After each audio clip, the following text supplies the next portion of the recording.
최근에 어디를 가든지 항상 오르내리는 이름이 있습니다. 혹시 아세요? 제 이름은 아니고요. 오르내리는 이름이 있는데 그 이름이 우영우라는 이름이 어디 가든지 우영우, 거꾸로도 우영우. 예. 저기도 우영우, 여기도 우영우. 제 친구가 우영우 봤냐 그래서 아직 못 봤다 그러니까 아직도 못 봤냐고. 그래서 정주행 해야 된다고. 그래서 언제 정주행 해야 될지 고민입니다. 종영된 드라마 이상한 변호사 우영우가 얼마나 인기가 있는지 알 수 있습니다. 예? 아직 종영은 안 됐나요? 아, 예, 죄송합니다. 안 봐서 몰라는 게. 예. 아직 종영 안 된 변호사 우영우. 섭섭할 뻔했어요. 예, 우영우. 그 표현이 이렇더라고요. 천재적인 두뇌와 그리고 자폐 스펙트럼을 가진 신입 변호사 우영우. 다들 보셨죠? 예.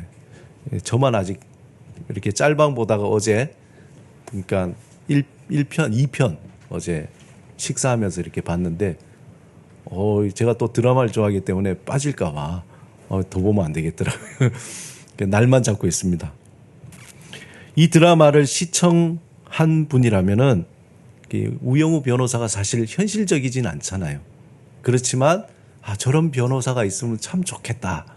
우리 법조인 중에 저렇게 참 마음이 따뜻한 사람이 있으면 좋겠다 하는 게 다들 이제 마음일 겁니다. 어쨌든 이상한 변호사 우영우는 법정 드라마예요. 그렇죠? 어떤 사건에 있어서 진실을 밝히는 엄중한 법정에서 일어나는 그런 일들을 처리하는 그런 드라마입니다. 모든 사람이 진실을 밝히고 그 진실을 바탕으로 누가 죄인인지 또 누가 무죄인지 그걸 밝히는, 거기에서 이제 오는 그런 쾌감이 있는 거죠. 그런데 드라마를 보면서 불행하게도 진실해야 될 법정에서 진실은 퇴색되고 또 신성해야 할 법정에서 인간의 무력이라든지 또는 야망이나 거짓으로 오염되어 있다는 것에 마음이 씁쓸해지기도 합니다. 저는 개인적으로 드라마 다 보진 않았지만 보면서 마음에 이런 생각을 했어요. 참 인간은 언제 가장 진실해질 수 있을까? 어떻게 보면은 그 판사 앞에서도 뻔뻔한 그런 어떤 모든 걸 감추고, 그래서 인간은 언제 정말 진실해질 수 있을까? 이런 생각을 해봅니다. 그러면서 아마 인간이 가장 진실해지는 순간이 있다면은 어느 때일까요? 가장 진실해질 수 있는 순간. 아마 인간이 가장 진실해질 수 있는 순간이 있다면 그것은 죽음의 그림자가 내 삶에 드리워질 때, 그때 비로소 인간은 진실해질 수 있겠다라는 생각을 하게 됩니다. 왜냐하면은 교만하고 교활하고 죄 많은 인간은 죽음에 직면을 하기 전까지 이 진실이라는 이 말이 참 순진하고 또 연약하고 그저 허울뿐인 말이라고 그렇게 생각하기 때문에 그래요. 사도 바울은 디모데에게 보낸 첫 번째 편지에서 자신을 어떻게 표현하냐면은 죄인 중에 괴수라고 그래요. 죄인 중에 대장이라는 거죠. 그렇게 표현해요. 하지만 사도 바울은 당시 사회적으로 볼 때 누구보다도 진실하고 누구보다도 학식이 뛰어나고 누구보다도 행실이 바른 사람이었습니다. 하지만 바울이 예수 그리스도를 만나고 난 뒤에 그가 알고 있었던 그 진실은 다 배설물이구나, 헛된 것이구나, 내가 내 자신이 진실하다고 그렇게 자부했지만 나는 완전히 껍데기고 허상이구나, 그렇게 깨닫게 된 거죠. 궁극적으로 바울은 예수 그리스도 안에서 삶의 그 마지막, 또 이 세상의 마지막이 어떻게 될 것이라는 것을 보게 된 거예요. 본인이 보려고 본 게 아니라 예수 그리스도 안에서 그것이 모두 폭로된 거죠. 드러나 보니까 인간이라는 것이 이렇게 추악하구나. 내가 이렇게 추악하구나. 이 세상의 역사라는 것이 이렇게 끝나버리는구나. 그렇게 되니까 그가 쥐고 있던 그 모든 것들을 자연스럽게 놓을 수밖에 없던 거죠. 그가 그렇게 믿고 있었던 종교, 율법, 학식, 삶의 모든 기반들이 아무런 소용이 없구나. 그것을 알게 된 겁니다. 이 세상의 마지막이 어떻게 될 것을 알았기 때문에 그 안에 인간이라는 존재가 얼마나 추악한 존재인가를 그 진실을 바울이 알았던 거죠. 그래서 이 세상에서 구할 수 있는 것은 인간이 아니라 오직 하나님만이 구할 수 있다라는 그 고백을 하게 된 겁니다. 그가 디모데에게 내가 죄인 중에 괴수다라고 고백하는 것이 디모데에게 어떤 나는 괜찮은데 뭐 조금 이렇게 포장하기 위한 것이 아니라 진실한 자신이 디모데야, 난 정말 죄인 중에서 내가 제일 악한 놈이야. 제일 못된 놈이야. 제일 추악하고 내가 제일 교활한 놈이야. 라고 그냥 그렇게 얘기하는 것이 아니라 아주 진실되게 참되게 그런 고백한 겁니다. 그런 죄인 중에 괴수와 같은 나 자신을 용서하시고 구원하신 하나님의 그 사랑과 은혜, 그것을 경험한 바울은 완전히 새로운 삶을 살게 되는 거죠. 완전히 새로운 삶을 살게 된 겁니다. 그가 예수 밖에 있을 때는 그 삶은 하나님을 위해서 살았다고 하지만 실상은 율법의 그 굴레 속에서 살았던 삶이었어요. 그 의미는 뭐냐? 하나님보다 인간이 만들어낸 그 굴레 속에서 속박되어서 산 것이죠. 하지만 이제 예수 그리스도 안에서 바울은 율법의 속박에서 벗어나서 예수 그리스도 안에서 하나님 앞에서 성령의 인도하심을 따라서 살게 된 겁니다. 디모데후서 4장 1절에 그는 이렇게 고백합니다. 하나님 앞과 살아있는 자와 죽은 자를 심판하실 그리스도 예수 앞에서.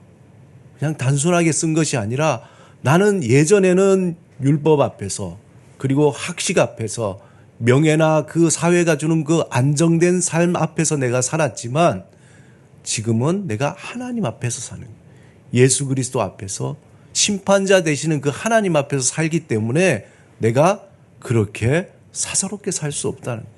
나의 삶을 그렇게 거짓되게 살 수 없다는 거예요. 내가 하루를 살더라도 내가 하나님 앞에서 진실되게 살아야 되겠다 두려움과 떨림으로 살게 된 겁니다. 예수를 믿고 살아갈 때에 이전과 가장 달라지는 삶이 뭡니까? 우리가 예수를 믿고 신앙생활하면서 살아갈 때 가장 달라지는 게 뭐냐면은 바로 바울과 같이 하나님 앞에서 살아간다는 거예요. 하나님 앞에서 살아간다. 법정에서 재판관이 있는데 판사 앞에서 괜히 서면 어떻게 됩니까? 두렵고 떨리고 괜히 거짓말도 못 하잖아요. 정직하게 얘기하는 것처럼 하나님 앞에서 살아가는 거예요. 그걸 뭐라 그럽니까? 코람 데오라 그러죠. 하나님 앞에서. 그럼 이전의 삶은 어떤 삶입니까? 표준 세번역 3절에서 5절 우리 같이 한번 읽어보겠습니다. 표준 세번역으로 3절에서 5절 시작.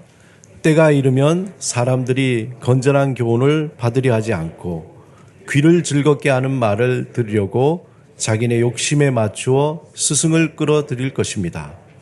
그들은 진리를 듣지 않고 허탄한 이야기에 귀를 기울일 것입니다. 그러나 그대는 모든 경우에 정신을 차려 고난을 받으며 전도자의 일을 하며 그대의 직무를 완수하십시오. 정신이 번쩍 들지 않습니까? 우리가 예수 안에서 있음에도 불구하고 만약에 우리가 이렇게 산다면은 정신을 차려야 됩니다. 저와 여러분이 정신을 차려서 이렇게 살면 안 되겠다. 우리가 지금은 하나님 앞에서 사는데 우리가 정신을 차려서 살아야지. 예수 밖에 있을 때 사람들이 건전한 교훈을 받으려고 하잖아요. 하나님 말씀 관심이 없습니다. 오직 귀를 즐겁게 하는 말, 내 돈을 벌게 하거나 나를 만족하게 하거나 내가 권력을 갖게 하는 거나 내가 명예를 갖게 하는 나를 드러내는 그 일에 더 관심이 있어요. 뿐만 아니라 자기네 욕심에 맞추어서 스승을 끌어들이는 거예요. 스승이라는 것은 나를 바른 길로 인도해 줄 사람을 스승으로 삼아야 되는데 내 귀를 즐겁게 하는 사람을 스승으로 삼는 거예요. 내 생각에 맞게 내가 듣고 싶은 것들을 듣게 하는 그 사람들을 스승으로 삼고 가니까 바른 길이 아니라 어떻게 됩니까? 내가 좋아하는 길로 가는 거죠. 그들은 진리를 듣지 않는 거예요. 그리고 오히려 허탄한 이야기에 귀를 기울인다는 거예요. 요즘 시대는 더한 것 같아요. 유튜브 시대가 돼서 정말 유튜브 안에서 뭐가 참된 이야기고 뭐가 잘못된 이야기인지 우리가 분별하기가 쉽지가 않아요. 정말 그 많은 정보의 홍수 속에서 허탄한 이야기를 분별하는 게 참 중요한데 오히려 쉽게 우리는 허탄한 이야기에 빠져들기가 쉽습니다. 그대는 모든 경우에 정신을 차리라는 거죠. 그리고 고난을 받으며 전도자의 일을 하며 그대의 직무를 완수하라는 겁니다. 바울은 디모데에게 사명자로서 항상 말씀을 전하고 말씀을 가르치고 말씀으로 책망하고 말씀으로 경계하라고 권면합니다. 이것이 목회자 디모데에게 주신 사명인 거예요. 이 사명은 바울이 예수 그리스도를 만난 후에 그가 오롯이 살아왔던 삶이에요. 좋았겠어요, 여기? 힘들죠. 피곤하죠. 고난이 있죠. 남들이 그렇게 막 바울이 얘기하는 거, 바울 선생이 얘기하니까 대단한 말씀이다. 결코 그렇지 않아요. 좋은 사람은 좋지만 어떤 사람은 무시하죠. 그러나 이 사명은 바울이 예수 그리스도를 만난 후에 자기의 모든 것을 배설물로 여기고 오롯이 내가 이 길을 가야 되겠다. 하나님 앞에서 내가 이 삶을 살아야 되겠다. 그렇게 사명이라는 거예요. 사명.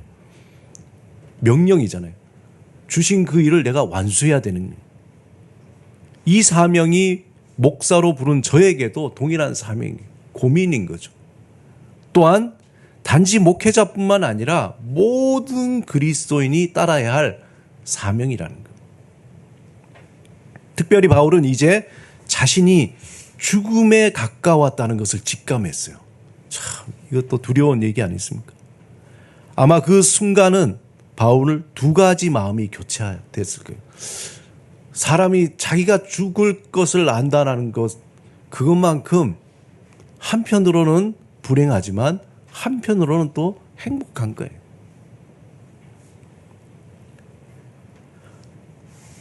바울은 하나님 앞에서 지나온 삶에 대해서 아마 깊이 성찰했어요. 아, 내가 이게 좀 이따 죽겠구나. 몸이 이렇게 약하다 보니까 내가 죽을 것 같구나. 그런 생각이 들 때 지나온 삶을 자연스럽게 성찰하지 않았겠어요.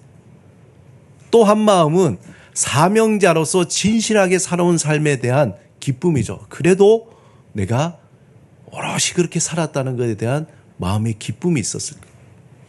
저는 개인적으로 이 구절을 볼 때마다 영화 레미제라블의 마지막 장면이 늘 생각이 나요. 온갖 억울함과 수모 속에서 극적으로 구원을 받고 살아온 장발장의 삶. 자신에 대한 진실을 감추고 어떻게든지 이제 새로운 삶 속에서 남을 위해서 살았던 그 장발장의 삶의 마지막. 이 세상에 이제 모든 무거운 짐을 다 벗어내고 그가 했던 사명을 완수한 사명자처럼 모든 것을 내려놓고 죽음을 맞이하는 장발장의 그 모습이 떠오릅니다. 바울은 이 세상에서 그 인생, 자기의 인생의 시간이라는 그 통장의 잔고가 다 됐구나 라는 것을 직감했어요. 그리고 이렇게 디모데에게 말합니다. 우리 본문 6절 7절을 개역 개정으로 같이 한번 읽겠습니다. 시작. 전제와 같이 내가 벌써 부어지고 나의 떠날 시각이 가까웠도다. 나는 선한 싸움을 싸우고 나의 달려갈 길을 마치고 믿음을 지켰으니. 바울은 자신이 마치 희생 제물처럼 바쳐질 때가 다 되었다는 거예요. 세상을 떠날 때가 다 되었다고 말하는 거죠. 그리고 자신이 살아온 삶을 되돌아보면서 뭐라고 표현하냐면 선한 싸움을 다 싸우고 달려갈 길을 마치고 믿음을 지켰다. 너무 부러운 말 아니에요? 여러분 마지막에 삶의 마지막에 가서 과연 이런 표현을 할 수 있겠습니까? 저는 이 표현을 보면서 너무 부러운 거예요. 마지막에 아이고 내가 왜 이렇게 살았노? 내가 헛살았다. 이런 표현이 아니라 바울은 나는 선한 싸움을 다 싸웠다. 그리고 달려갈 길을 마쳤다. 그리고 내 믿음을 지켰다. 바울은 자신이 마치 희생제물로 바쳐진 그 어떤 제물처럼 마지막에 세상을 떠날 때에 이러한 말을 고백한 것입니다. 예수를 만난 후에 자신의 삶은 줄곧 바울은 하나님 앞에서 살게 된 거죠. 그의 삶은 선한 싸움을 싸우고 믿음을 지키는 삶이었음을 고백한 것입니다. 바울은 디모데에게 보낸 첫 번째 편지에도 이와 비슷한 말을 했어요. 믿는 자가 어떻게 살아야 하는지 디모데에게 강하게 권면했는데 디모데전서 6장 11절 12절 제가 읽어보겠습니다. 오직 너 하나님의 사람아 이것들을 피하고 의와 경건과 믿음과 사랑과 인내와 온유를 따르며 믿음의 선한 싸움을 싸우라. 영생을 취하라. 이를 위하여 내가 부르심을 받았고 많은 증인 앞에서 선한 증언을 하였도다. 바울이 만난 많은 사람 중에서 선한 싸움을 싸우며 믿음을 지키는 삶을 살겠다고 시작한 사람들이 있었습니다. 그런데 시간이 지나고 또 고난이 오고 여러 가지 세상의 유혹이 오다 보니까 그 싸움에서 패배하고 세상으로 돌아간 이들도 많았던 것 같아요. 본문 10절에 보면은 대만은 이 세상을 사랑하여 나를 버리고 16절에 내가 처음 나를 변론할 때에 나의 편에 서서 나를 도와준 사람이 하나도 없고 허무하지 않아요? 제가 만약에 목회하고 10년 뒤에 나중에 아무도 안 남았다 이러면은 얼마나 허무하겠어요. 바울이 그렇게 고백할. 그럼에도 불구하고 바울은 그들에게 하나님이 뭔가 심판이나 그 죄를 넘기지 말도록 오히려 더 그렇게 기도하는 모습입니다. 사람이 하나도 없고 모두 나를 버리고 갔습니다. 그렇게 됩니다. 그만큼 믿음의 싸움이라는 것은 힘겹고 어려운 거예요. 쉽지 않은 겁니다. 그렇잖아요. 우리가 신앙생활, 믿음의 삶을 살아간다는 거 우리 일주일만 봐도 얼마나 힘든 일입니까? 그냥 대충 흉내는 낼 수 있겠지만 진실로 믿음의 삶을 살아간다는 건 쉽지 않은 거예요. 또한 선한 싸움을 싸우고 믿음을 지키는 삶에는 방해도 있다는 거예요. 도와주는 사람도 있지만 그것을 못 살도록 방해하는 거예요. 오늘 본문 14절에 보니까 구리 세공업자 알렉산더가 내게 해를 많이 입혔으며 참 억하심정이 많았던 거죠. 얼마나 지난번에도 그랬지만 아예 막 성경에 박아놨어요. 그냥 바울이. 이거 읽는 사람도 도대체 알렉산더가 누구야? 도대체 이 세공업자 아니 뭐 살만한 사람 같은데 말이지. 도대체 바울을 어떻게 그렇게 괴롭혔으면 바울이 편지에 박아놨어요. 바울도 보면 뒤끝이 장난이 아니에요. 네. 그런 사람이 있죠. 저는 뒤끝이 없습니다. 그런데 나중에 보면 막 15절에 뭐라 그러면 야 너도 주의해 알렉산더. 그 김아무개 뭐 이아무개 너 조심해. 어우 보통이 아니야 그 사람 만나면 큰일 난다. 이런 거죠. 반대로 바울이 선한 싸움을 싸우고 믿음을 지키고자 할 때 함께 도우며 고마운 사람들도 있었다고 적고 있습니다. 대표적으로 누굽니까? 우리가 잘 아는 아굴라와 브리스가, 그 외에 많은 사람들이, 그러니까 믿음의 선한 싸움을 싸우고 믿음을 지키는 그 모든 영적인 그 전투 속에서 아군도 있고 적군도 있고 아군이었다가 배신한 사람도 있고 그런 거죠. 쉽지 않은 겁니다. 사랑하는 여러분, 예수를 믿고 하나님의 자녀로 구원받은 자의 삶을 한마디로 표현한다. 그러면은 오늘 바울이 표현한 것처럼 선한 싸움을 싸우고 믿음을 지키는 삶입니다. 선한 싸움을 싸우고 믿음을 지키는 삶. 이러한 삶을 살기 위해서는 우리가 항상 코람데오, 하나님 앞에서 사는 경건의 능력이 있어야 되는 거예요. 그 경건의 능력이 막 대단한 것이 아니라 어떻게든지 하나님 앞에서 살아가려고 하는 그런 삶이에요. 어떻게든지 하나님과 함께 살려고 하는 그 삶. 그래서 예수 그리스도 안에서 우리의 삶을 하나님을 향해서 그 주파수를 맞추고 날마다 그 방향을 조정하는 그 삶이 경건의 능력이라는 거예요. 경건의 능력. 날마다 어떻게 하면 하나님의 영광을 나타내며 어떻게 하면 예수님의 말씀대로 살려고 하고 어떻게 하면 복음을 증거할까 고민하는 그러한 삶이죠. 그 삶은 처음은 표시가 안 나지만 살아가면 살아갈수록 그 삶이 천차만별로 차이가 나게 됩니다. 선한 싸움을 싸워 승리하며 믿음을 지키는 삶을 살게 되는 겁니다. 나의 욕심을 위한 싸움이 아니에요. 싸움이 여러 가지가 있잖아요. 내 욕심을 챙기기 위해서 막 이 사람 저 사람 싸우는 사람도 있죠. 나의 명예를 위해서 싸우는 사람도 많이 있습니다. 막 나의 명예를 위해서 저놈을 죽여야 된다. 막 들으면 막 살벌해 이야기. 또한 나의 쾌락, 만족을 위해서 막 싸우는 사람도 있죠. 그러한 싸움이 아닌 하나님의 뜻을 따르고 하나님의 선한 영향력을 전하고자 하는 삶을 살 때에 바울과 같은 고백을 할 수 있습니다. 오늘 8절 표준 세번역으로 우리 마지막으로 한번 읽도록 하겠습니다. 표준 세번역 8절 같이 읽겠습니다. 시작. 이제는 나를 위하여 의의 월계관이 마련되어 있으므로 의로운 재판장이신 주께서 그날에 그것을 나에게 주실 것이며 나만이 아니라 주께서 나타나실 것을 사모하는 모든 사람에게도 주실 것입니다. 사랑하는 여러분, 힘겨운 싸움이에요. 믿는다는 것은.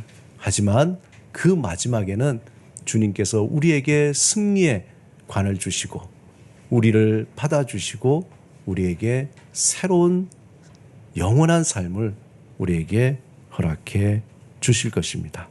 이 시간 함께 기도드리겠습니다. 오늘 말씀을 생각하시면서 하나님이 우리에게 주신 새로운 인생, 예수 밖에서 살아갈 때 방황하고 어떻게 살아갈지 몰랐지만 예수 안에서 선한 싸움을 싸우고 믿음을 지키며 하나님 앞에서 살아가는 이 삶이 정말 고귀한 삶이며 우리의 사명이며 또한 복된 삶이며 이것이 참된 기쁨으로 알고 주님 살아가겠습니다. 힘든 일이지만 그렇게 살겠습니다. 다시 한번 결단하고 고백하는 마음으로 우리 침묵으로 기도드리겠습니다.